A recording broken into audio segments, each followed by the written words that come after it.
형을 직접 활로 쏴 죽이고 동생도 죽이고 조카들까지 싹 다 몰살시킨 남자가 있습니다. 거기서 끝이 아니에요. 죽인 동생의 부인을 자기 후궁으로 데려갔습니다. 막장 드라마도 이 정도는 안 써요. 그런데 이 사람이 중국 5000년 역사상 최고의 성군으로 불립니다. 27살에 황제가 됐는데 아버지를 협박해서 3일 만에 태자 자리 받아내고 한 달 만에 황제 자리까지 꿰찼거든요. 권력 잡는 과정은 완전 피바다였는데 정작 나라는 역대 최고 전성기를 맞이합니다. 오늘은 당태종 이세민이라는 괴물 같은 인물에 대해 이야기해 보겠습니다. 이세민의 전설은 18살 때 시작됩니다. 수양제가 돌궐족한테 포위당해서 죽을 위기에 처했는데 이 18살짜리가 구출 작전을 성공시킨 거예요. 황제를 구했습니다. 18살이. 요즘 18살이면 뭐 하고 있어요? 수능 준비하거나 게임하고 있잖아요. 이 양반은 그 나이에 황제 목숨을 구하고 있었던 겁니다. 그 이후로 아버지 이연이 수나라 뒤집을지 말지 망설이고 있을 때도 밀어붙인 게 이세민이었고, 전국에 널린 군벌들 토벌할 때 돌격대장 역할 한 것도 이세민이었어요. 일은 다 이세민이 했습니다. 문제는 뭐였냐면 이세민이 둘째 아들이라는 거예요. 아무리 공을 세워도 태자는 장남 이건성이었거든요. 우리나라로 치면 이방원 상황이랑 똑같습니다. 일은 내가 다 했는데 왜 형한테 가냐 이거죠. 근데 아버지 이연 입장에서는 장남이 무능한 것도 아니고 꽤 괜찮은 인물이었기 때문에 굳이 순서를 바꿀 이유가 없었어요. 삼성 생각해보세요. 지금 회장이 장남 아니잖아요. 능력 있는 사람한테 물려주는 집도 있고 무조건 장남한테 가는 집도 있는 건데 이연은 장남 쪽이었던 거예요. 근데 이세민 입장에서는 억울하죠. 내가 다 했는데 왜 형이 가져가냐 이거니까요. 이건성도 바보가 아니었습니다. 동생 이세민이 너무 강해지는 게 위험하다고 봤어요. 그래서 셋째 이원길과 손을 잡고 이세민을 견제하기 시작합니다. 태자 측에 위진이라는 책사가 있었는데 이 사람이 뭐라고 했냐면 이세민을 빨리 제거해야 한다고 조언했어요. 안 그러면 우리가 당한다고요. 양쪽 다 서로를 죽이려고 칼을 갈고 있었던 겁니다. 누가 먼저 치느냐의 문제였어요. 결정적인 사건이 터집니다. 돌궐이 쳐들어왔는데 태자 측에서 기가 막힌 작전을 짠 거예요. 이원길을 총사령관으로 임명하고 이세민의 군대를 빼서 이원길 휘하로 보내겠다는 겁니다. 이게 왜 무서운 계획이냐면 이세민 입장에서 군대를 빼앗기면 손발이 다 잘리는 거거든요. 이성계가 위화도 회군할 때 생각해보세요. 최영이 이성계 군대를 요동으로 보내서 갈아버리려고 했잖아요. 군벌 시대에 군대 없으면 그냥 죽는 겁니다. 이세민도 딱 그 상황이 된 거예요. 626년 6월 이세민이 먼저 움직입니다. 장손무기, 방현영 같은 책사들이 야 이거 지금 안 치면 우리가 죽는다고 했거든요. 황궁 북문인 현무문에 매복을 했어요. 태자와 이원길이 아버지 만나러 들어올 때를 노린 겁니다. 보통 태자가 현무문 지나갈 때 문지기 대장이 나와서 인사를 하거든요. 그런데 그날은 아무도 안 나왔습니다. 이건성이 뭔가 이상하다 느꼈을 때 이미 늦었어요. 매복해 있던 이세민이 튀어나왔습니다. 여기서 충격적인 게 뭐냐면 이세민이 직접 활을 쏩니다. 부화시킨 게 아니에요. 본인이 직접 형을 향해 활을 당겼습니다. 이건성은 그 자리에서 죽었어요. 이원길은 도망쳤는데 이세민이 쫓아가다가 말에서 떨어졌습니다. 거의 죽을 뻔했어요. 그때 위지경덕이라는 장수가 달려가서 이원길을 처리했습니다. 황자들끼리 궁궐 안에서 진짜 개싸움을 한 거예요. 품이고 뭐고 없습니다. 살기 위해서 형제를 죽인 거죠. 그때 아버지 이연은 뭘 하고 있었냐면요. 배 타고 놀고 있었습니다. 연못에서 뱃놀이하고 있었어요. 위지경덕이 피 묻은 채로 나타나서 병난이 일어났다고 보고하니까 이연이 물었죠. 누가 일으켰냐고요. 태자가 반역을 꾀하다가 진왕이 처리했습니다. 이렇게 대답한 거예요. 이미 아들 둘이 죽은 상황에서 이연이 할 수 있는 게 뭐가 있겠습니까? 목숨이 위태롭다고 느꼈겠죠. 3일 만에 이세민이 태자가 됐고 한 달 뒤에 황제가 됐습니다. 역사서에는 순조롭게 양이 받은 것처럼 나오는데 이건 말이 안 돼요. 정상적으로 양이받아도 이렇게 안 빠릅니다. 아버지 입장에서 아들 둘이 죽었는데 기분 좋겠어요. 협박당해서 바로 토해낸 거죠. 이연은 이후 9년 동안 뒷방 노인으로 살다가 죽었습니다. 이성계가 이방원한테 밀려난 것보다 훨씬 더 처참하게 밀려난 거예요. 더 충격적인 건 그 다음입니다. 이세민은 죽은 형제들의 가족을 몰살시켰어요. 조카들까지 싹 다 죽였습니다. 권력 투쟁에서 형제 죽인 건 그렇다 치더라도 어린 조카들까지 죽일 필요가 있었을까요? 근데 거기서 끝이 아니에요. 동생 이원길의 부인을 자기 후궁으로 삼습니다. 지금 기준으로 보면 완전 막장이죠. 죽인 동생 마누라를 데려간 거잖아요. 여기서 문화적 배경을 좀 이해해야 됩니다. 당나라 황실이 선비족과 한족의 혼혈이었거든요. 유목민족 사이에서는 형사취수제라고 해서 형이 죽으면 동생이 형수를 데려가는 문화가 있었어요. 아들이 아버지 후궁을 물려받는 것도 가능했고요. 고려 때까지도 우리나라에 그런 풍습이 남아 있었습니다. 그러니까 이세민이 완전 비윤리적인 놈이라고만 볼 수는 없어요. 문화 배경이 다른 거죠. 물론 조카 몰살은 좀 선 넘었지만요. 자, 여기까지가 피바다 스토리고 이제부터가 진짜 대단한 부분입니다. 이세민이 황제가 되고 나서 뭘 했냐면요. 역사상 유례없는 태평성대를 만들어냈어요. 정관의 치라고 불리는 시대가 열린 겁니다. 숫자로 보면 확 와닿습니다.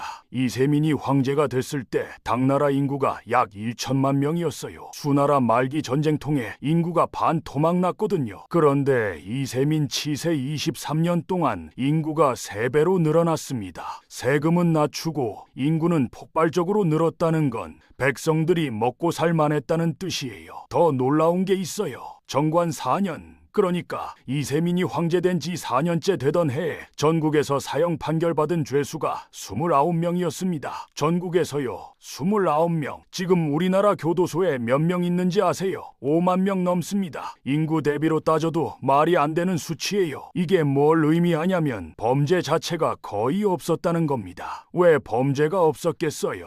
먹고 살 만하니까 굳이 도둑질할 이유가 없었던 거죠. 밤에 문 안 잠그고 자도 됐다는 기록이 있어요. 이세민이 어떻게 이렇게 만들었냐면 세금을 확 낮췄습니다. 수나라 때 세금이 너무 높아서 백성들이 다 도망갔거든요. 이세민은 그걸 알았어요. 세금 낮추면 당장은 국가 재정이 힘들어도 장기적으로 백성이 부유해지면 나라도 부유해진다고 본 거죠. 실제로 그렇게 됐습니다.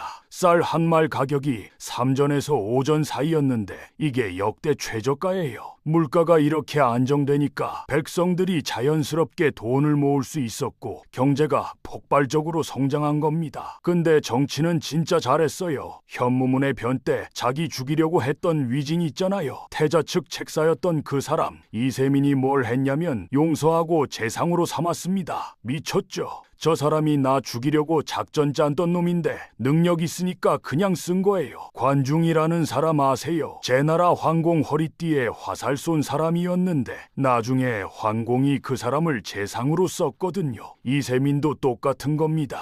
영웅 기질이 있는 사람은 자기 죽이려 했던 적까지 포용할 수 있는 거예요. 위증은 당태종한테 직언을 서슴지 않았어요. 아, 황제 그러시면 안 됩니다. 이러면서 막 대들었거든요. 보통 황제한테 그러면 목 날아가는데 당태종은 다 받아줬습니다. 한 번은 위징이 조정에서 당태종 면전에 대고 폐하 그건 아니지 않습니까? 하면서 30분 동안 깐대요. 당태종이 화가 머리끝까지 나서 물러가서 황후한테 야 저놈 진짜 죽여버릴 거야 했더니 황후가 뭐라고 했냐면 임금이 밝아야 신하가 직언을 하는 법입니다. 폐하께서 밝으시니 위징이 저러는 겁니다. 이러니까 당태종이 아 맞네 하면서 넘어간 거예요. 조광조 같은 사람이었는데 조광조는 사약받았잖아요. 위징은 천수를 누렸어요. 당태종이 죽을 때 뭐라고 했냐면 위징이 살아있었으면 내가 이런 개망신을 당하지 않았을 거라고 했습니다. 고구려 원정 실패를 말하는 거예요. 그 정도로 위징을 신뢰한 거죠.